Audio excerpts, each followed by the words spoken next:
Hello,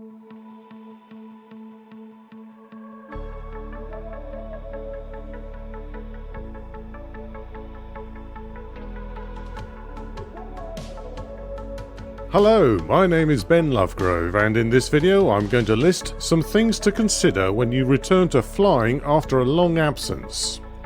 This video was inspired by the information published by the UK's Civil Aviation Authority and the General Aviation Awareness Council as private pilots return to the skies after the lockdown during the coronavirus pandemic. But this advice applies to anyone who has had to suspend flying for extended periods for whatever reason. For 7 weeks or so, the skies had been clear of almost all commercial air traffic and all light aircraft. Only the occasional emergency services or military helicopters flew over some parts of the UK. Then, in the third week of May, the UK government gave the go-ahead for recreational flying to resume, albeit without any flight training. So eager private pilots, desperate to get aloft again, pre-flighted their aircraft and took to the skies once more. But before anyone returns to normal flying operations, there are other checks that needed to be carried out, not just on the aircraft. Are you fit to fly? First, there is your general overall physical, mental and emotional health. Are you, the pilot in command, fit and well and focused on the task before you, with a mind free of distractions? Although many people use the lockdown situation to improve their physical health, some may have broken the habit of regular exercise.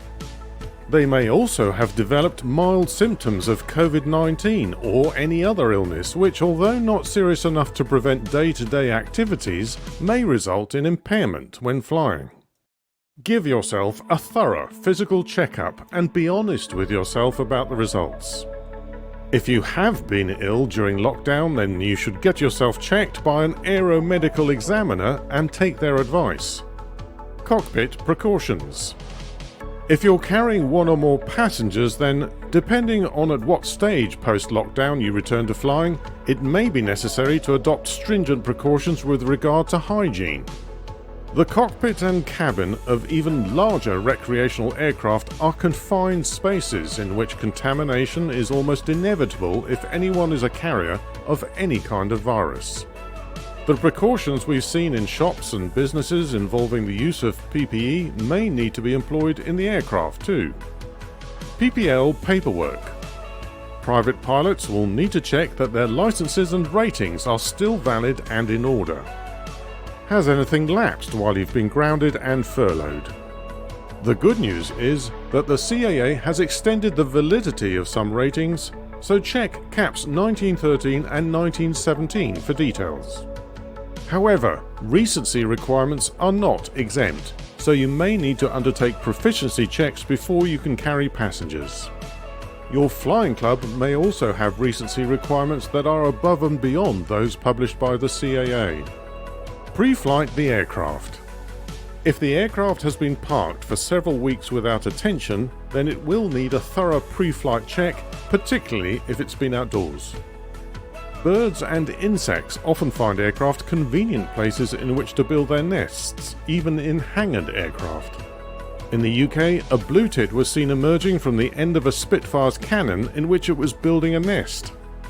Pay particular attention to the fuel drains, lubrication of flying controls, brakes, and all mechanical and electronic equipment. Check the whole aircraft for any signs of damage, whether from human intervention or from wildlife. As any pilot knows, condensation within fuel tanks causes water contamination, so it's vital that those tanks are properly drained. Check that the aircraft's insurance is up to date and that all relevant certificates are in order. Getting airborne. After a long absence from flying, it's advisable to spend the first 30 minutes or so refreshing your general handling skills. Consider flying a few circuits and approaches in different configurations.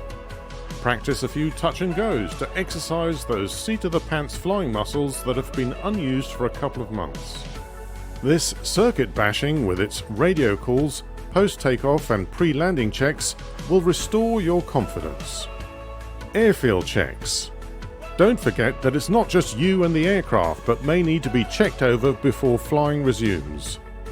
If you're operating from a grass airstrip, check it for fresh animal burrows, debris and other hazards.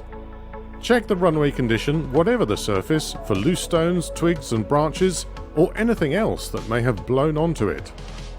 Finally, contact the destination airfield to see whether or not it has fully reopened after the lockdown period. Some airfields may be open but with limited services, so don't make any assumptions. Enjoy your next flight, and please post a comment below about how it felt and what you noticed when you return to flying. Thanks for watching, but don't go yet, as I have an important request. Please consider doing one or more of the following. If you'd like me to create a video for you to promote your products or services, go to redspan.com and use the contact form, or just leave a comment below.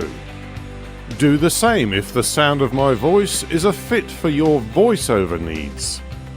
If you'd like to sponsor more videos like this, go to patreon.com/redspan.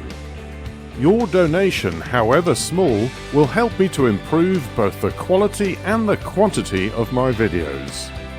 If you enjoyed this video, please give it a like and share it with others. If you have any opinions, questions or feedback, please post a comment. Finally, subscribe to my channel and click the bell to be notified of new similar videos. Thank you for your kind attention.